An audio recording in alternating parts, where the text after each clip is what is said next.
નમસ્કાર દર્શક મિત્રો, આપ જોઈ રહ્યા છો પુજારા ન્યૂઝ નેટવર્ક। હવે જોઈએ અગત્યના સમાચાર।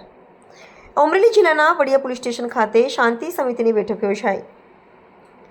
નવરાત્રિના નિમિત્તે શાંતિ જળવાઈ રહે તે માટે મહત્વપૂર્ણ ચર્ચાઓ આજથી શરૂ થતા માતાજીના નવલા નોરતાના પાવન અવસરે વડિયા પોલીસ સ્ટેશન ખાતે શાંતિ સમિતિની બેઠકનું આયોજન કરવામાં આવ્યું હતું। આ બેઠકનું અધ્યક્ષસ્થાન પોલીસ ઇન્સ્પેક્ટર ગાડા સાહેબે સંભાળ્યું હતું। ભારત એક બિનસાંપ્રદાયિક દેશ છે, જ્યાં વિવિધ જાતિ અને ધર્મના લોકો પોતપોતાના ધર્મ અને સંસ્કૃતિ અનુસાર તહેવારો ઉજવે છે। આવી વિવિધતામાં એકતા જાળવી રાખવી તે આપણા સૌની જવાબદારી છે।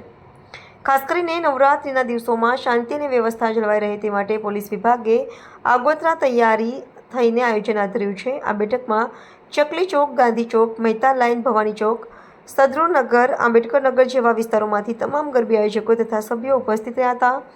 પોલીસ ઇન્સ્પેક્ટર ગાગડા સાહેબે ગરબી આયોજકોને નિયમો અંગે માહિતી આપી હતી અને શાંતિપૂર્ણ અને વ્યવસ્થિત રીતે તહેવાર ઉજવવા માટે સહકાર આપવાની અપીલ કરી।